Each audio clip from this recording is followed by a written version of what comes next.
Bonjour la Poisca et bienvenue dans cette 6ème bulle. Mais dis donc, c'est qu'on arriverait presque à devenir régulier, hein les copains. Et vous avez bien fait d'être patient. Merci. Car vous allez découvrir le scientifique qui aurait bien pu être le destructeur de notre planète. Enfin, en tout cas, il était bien parti pour. Donc ce bougre-là dont on parle, il aurait pu faire pâlir d'envie un certain Lex Luthor ou un Freezer.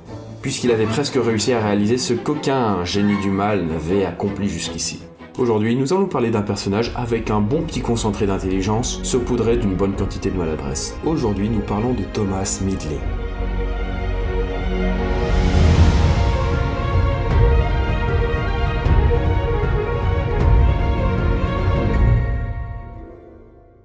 Allez, on se retrousse les manches. Bon, je vais pas le faire, et nous partons dans les années 1900 pour faire la rencontre de notre bon petit savant fou, bon, qui à l'époque était juste un gamin. On se retrouve assis sur un banc de son école, la Beth Academy, dans le Connecticut, un état des États-Unis. Ici, là, voilà, très bien.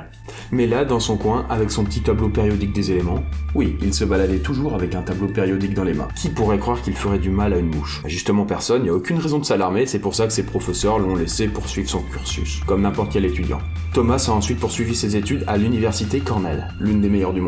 Ses études mécaniques se passent donc très bien, et il s'en sort bientôt diplômé. Et autant dire qu'il a les crocs, parce que c'est bien beau d'étudier, mais Thomas, lui, il veut passer à la pratique. Et son objectif, des plus humbles vous remarquerez, est de révolutionner ni plus ni moins le monde des technologies. Alors n'allez pas chercher bien loin pour les trucs nouveaux, pas comme un certain Tesla, là tout lui vient de sa famille. Ses parents eux-mêmes étaient des inventeurs compulsifs. Sa mère d'ailleurs elle-même est l'inventrice de l'acier à dents incérables. C'est-à-dire ça. Ouais, ça laisse un peu présager du pire, j'ai envie de dire. Tout commence donc plutôt bien. Thomas part dans les supermarchés. Enfin, il va pas faire les courses, mais il va s'attaquer à la conception de caisses enregistreuses. Mais là, à part coincer 2-3 doigts dans les touches du clavier, il ne fait pas beaucoup de ravages autour de lui. Après cette expérience un peu bof, il retourne à la case départ chez papa, qui travaille dans le secteur automobile. Thomas réfléchit alors là à ce qu'il pourrait faire, et il est alors atteint de l'illumination. Une voiture, ça roule avec des pneus. Oui, jusqu'à preuve du contraire, et même si les pneus des années 1900 marchaient relativement bien, Thomas se met en tête d'en améliorer la conception. Et pendant qu'il y travaille, une autre idée géniale lui vient alors en tête. Il va monter sa propre entreprise d'amélioration de pneus. Oui.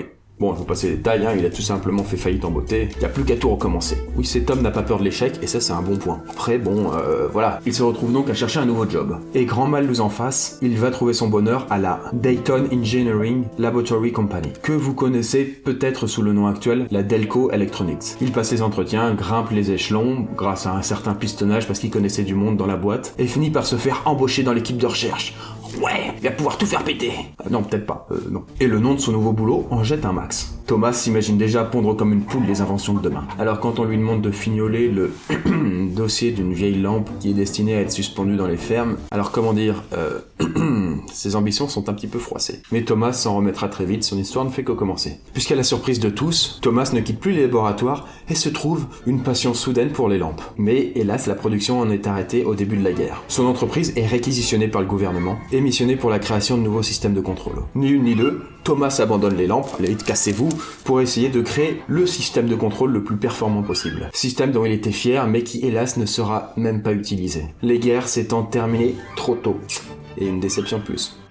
Bon, à ce niveau-là, soyons honnêtes, je pense que beaucoup auraient jeté l'éponge, mais pas Thomas qui décide alors de s'investir dans le secteur de l'aéronautique. Et sa nouvelle lubie, c'est de créer un carburant pour avion qui leur permettrait d'aller plus vite. Mais quand il teste son invention, les moteurs de l'avion cliquettent. Voilà, un petit peu comme ça, ce bruit-là. Voilà, c'est tout à fait désagréable. Il trouve alors la cause du problème, mais la direction refuse et met son invention au carton, puisque la guerre est terminée et on n'a pas besoin de ton machin, mon gars. Désolé, au revoir. Donc du coup, il a travaillé pour rien. Nous sommes alors entre la Première et la Deuxième Guerre mondiale, et Thomas, toujours aussi déterminé, se trouve alors une nouvelle vocation. La chimie. Et c'est là que les choses se compliquent. Il plaque tout alors, et va se faire embaucher par la General Motors, une société de labo de recherche. À peine arrivé, Thomas est déjà tout feu tout flamme. Quel employé modèle quand même. On lui présente alors le projet du moment, un gros moteur qui devra surpasser tous ses rivaux. Imaginez le truc bien mastoc, avec chambre de compression et compagnie. Mais voilà, General Motors a un léger souci. Leur nouveau bébé n'apprécie pas vraiment l'essence classique. Si vous avez le malheur de lui en faire ne serait-ce qu'un petit biberon, il explose de partout et fait un boucan infernal. Vous voyez où je veux en venir? Eh bien c'est Thomas qui sera chargé d'inventer ce fameux carburant miracle qui ne fâchera pas l'engin.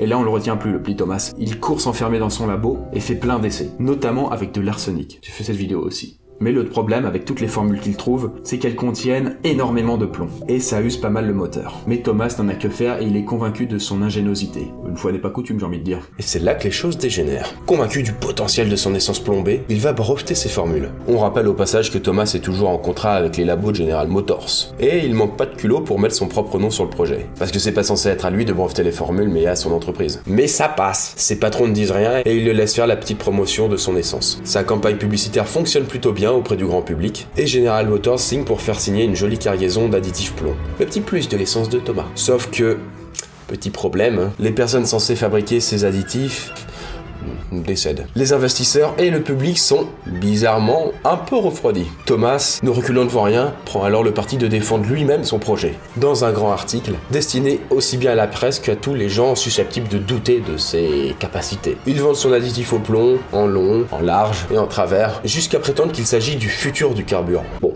même si c'est vrai que c'est un petit peu toxique. En gros, il vous conseille juste d'aller voir un médecin si vous avez des symptômes morbides qui se déclenchent, et c'est tout. Et puis de toute façon, pour lui, le risque d'intoxication au plomb ne peut être réel que pour les ouvriers qui sont présents dans les usines. Ou si, à la limite, vous prenez une douche à base d'essence plombée. Mais si vous êtes dans ni l'un ni l'autre, il n'y a aucun risque. Aucun. Et justement, on va se permettre un petit saut dans le futur pour voir si son essence a été si innocente qu'il prétendait. Effectivement, quand vous faites une petite explosion dans un moteur d'une voiture, ça va. Il n'y a pas trop de conséquences. Mais maintenant, essayez d'imaginer ce que ça peut donner quand des millions de voitures font ce même petit manège. Et effectivement, des millions de voitures ont fait ce petit manège en consommant de la super, c'est donc le nom de son essence. Une essence qui produit à chaque tour de moteur un petit nuage de plomb, comme ça, dans l'atmosphère. Eh bien, je vous le dis, ça fait une belle catastrophe. Écologique et humaine. Ah, sinon c'est pas drôle. Toutes ces millions de voitures ont produit un nuage de plomb qui a enveloppé toute l'atmosphère et qui a sans doute touché plus ou moins la totalité de la population humaine. Et une grande majorité en a vu sa santé affectée. Oui, oui. Et en ce début d'année 2017, j'ai envie de vous dire une belle chose, il existe toujours ces particules dans l'atmosphère. Elles ont pas totalement disparu. Ouais, vous en respirez. Merci Thomas Midley. Bisous. Mais les ravages de l'essence plombée ne s'arrêtent pas là. Une invention sans risque, qui disait Thomas. Ces particules de plomb ont été jusqu'à percer la couche d'ozone. Vous savez, ce fameux trou dans la couche d'ozone, eh bien c'est quand même en partie à cause de Thomas. Ou grâce, ou à cause, voilà. Et donc pour faire un petit schéma, la planète est entourée en fait d'une couche d'ozone parmi tant d'autres. Eh bien cette couche a la particularité d'arrêter les ultraviolets qui proviennent du soleil. Et quand elle diminue, du coup, les ultraviolets, comme leur nom l'indique, ils vont vous ultravioler. Du coup, une plus grande quantité va atteindre la Terre, et ce qui va créer des cancers généralisés, de la peau, etc. À ce titre, on peut quand même dire que Thomas est responsable, malgré lui, de milliers et de milliers de cancers. Hommes, femmes, enfants, personnes âgées, tout ça. Personne n'a été épargné par son essence. Qui a même continué tout de même à être commercialisé jusque dans les années 2000. Parce que les pouvoirs savaient que c'était mauvais. Et ça rapportait tellement, à un moment on pouvait dire, arrêtez. Mais bon, il y avait tellement de voitures et donc personne qui en consommait et donc d'argent qui rentrait que, à un moment, tout ça, c'est joli, mais les billets verts, quand même. Et pour ne rien retirer à la beauté de la chose, j'ai envie de dire, la pollution de l'atmosphère de l'époque provient à 90% de cette essence au plomb de Thomas Midley. Et donc, comme je vous l'ai dit, encore une bonne partie ne s'est pas dissipée et nous continuons à la respirer. Bref, le gars a littéralement enfumé toute la planète, dans tous les sens du terme, sans que personne ne s'en rende compte. Il a créé, sans le vouloir bien sûr, l'un des machins les plus toxiques au monde. Mais Thomas, tout ça, à l'époque, il en avait pas la moindre foutue idée, comme je vous dis. C'est pourquoi il a été allé jusqu'à respirer, à plein poumon, les vapeurs de son essence lors d'une conférence de presse. Tout ça pour démontrer que non, les gars, respirer c'est pas mauvais pour la santé. Je ferai ça tous les matins. Et devinez qui a dû faire une petite pause dans sa carrière un peu plus tard à cause d'une grave intoxication. Bah non, toujours pas, ça ne l'alarme pas plus que ça, Thomas. C'est normal, on s'intoxique parfois, c'est pas grave, ça n'a rien à voir. Et c'est pour ça qu'il se lance dans un nouveau projet, toujours convaincu de son ingéniosité. Si on récapitule, il a fait des lampes, des pneus, des systèmes de surveillance, des avions, des voitures, et maintenant pourquoi on ne s'attaquerait pas au réfrigérateur? Vous croyez que cette fois-ci ça va être safe? Oh, comme vous êtes naïf, Faut quand même pas oublier que les réfrigérateurs, ça fonctionne au gaz. Et vous savez, Thomas et le gaz, c'est explosif. En 1928, il officialise son nouveau système de frigo, le sublime dichloro-difluoro-méthane, dont je vous passe les détails techniques. Vous connaissez peut-être déjà cette invention sous le nom de Fréon. Enfin bref, tout se passe bien, tout se passe même très bien. Thomas réussit à créer son réfrigérateur, il en est très fier, et pour montrer qu'il est tellement super, il va à une conférence avec son réfrigérateur et il se met à respirer pour montrer le côté inoffensif de la chose, de grandes bouffées de son gaz. Bon, bien sûr, il redit qu'il pourrait en respirer tous les matins, blablabla, on connaît la musique là. Maintenant, dites-moi, vous connaissez le principe des gaz à effet de serre. On le compare souvent avec une serre en verre. Les rayons du soleil traversent le verre et leur chaleur est rendue prisonnière de la serre. Et à grande échelle, c'est-à-dire à l'échelle terrestre, les gaz à effet de serre contribuent au réchauffement climatique. Le fameux, dont on parle tout le temps. Eh bien je vous le donne en mille, devinez qui a participé à ce phénomène. Et oui, c'est excellent, c'est le fameux gaz qu'a tant vanté Thomas pour ses réfrigérateurs. Merveilleux. À lui tout seul, il a réussi à ruiner l'air terrestre et maintenant nous on se fait chier avec l'écologie. Enfin, on se fait chier, on s'entend bien, moi j'aime bien l'écologie. Ça lui a pas suffi de niquer la couche d'ozone avec son plomb, maintenant il a envie qu'on soit dans une bonne serre et qu'il fasse bien chaud quoi. Mais c'est pas tout, parce qu'en plus de l'effet de serre, ce gaz pour réfrigérateur a lui aussi la particularité assez fabuleuse de pouvoir percer la couche d'ozone, comme le premier. Parce que ce fameux gaz qu'il a été mettre dans ses réfrigérateurs servait aussi comme répulsif chimique pour les insectes et autres bébêtes. Et entre nous, c'est pas le genre de truc qu'on va respirer. Ah mais non, que dis-je donc? Si vous en respirez, j'en respire aussi. Bah oui, parce qu'il est toujours présent dans l'atmosphère. Évidemment. Parce que les frigos de Thomas, y a pas à dire, ils étaient efficaces. Très toxiques, mais efficaces. Ce qui fait qu'ils ont été écoulés à des milliers et même des millions d'exemplaires. Donc ça faisait une bonne chier de cuisine qui polluait la planète. Ces frigos s'écoulaient très bien, et si vous êtes jeune, peut-être que vos parents ou vos arrière-parents avaient acheté l'un de ces frigos. Thomas Midley, pour toi. Et il faudra 40 ans pour qu'on se rende compte qu'il y avait peut-être un souci avec ces frigos, et qu'on les retire enfin du marché. Mais entre-temps, ils ont eu le temps de cracher leur merde. Consterné par le cas hors norme qu'est Thomas Midley, un historien du nom de McNay dira même à propos de lui: Midley a eu plus d'impact sur l'atmosphère qu'aucun être vivant quelconque dans l'histoire de la planète.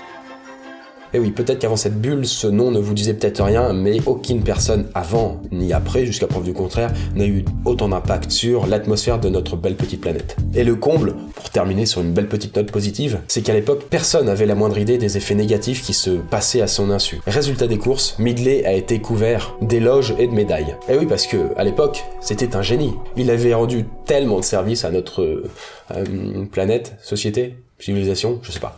Et puis un beau jour, il est atteint de la poliomyélite. C'est une maladie qui touche la moelle épinière, ce qui le rend peu à peu incapable de bouger. Et le début de la paralysie le fait abdiquer en 1940.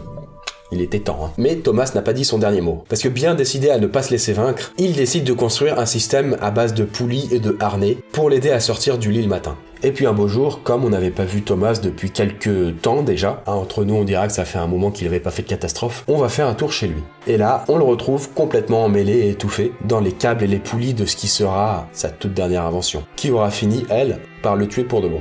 C'est une belle morale, je trouve. Et c'est ainsi que l'un des plus grands gaffeurs de la planète nous quitta un soir de novembre 1944, en pleine Deuxième Guerre mondiale. Et le pire, c'est qu'il est parti l'âme tranquille, persuadé pour avoir œuvré pour le bien de l'humanité et la planète. Bon, entre nous, le bilan est un peu plus sévère, puisque responsable d'une pollution généralisée, de la percée de la couche d'ozone, de l'accentuation du réchauffement climatique, de la mort de nombreux ouvriers, et des problèmes de santé d'une majorité de consommateurs, je crois que l'on peut raisonnablement conclure que on ne pouvait pas se passer de cet homme incroyable, Thomas Midley.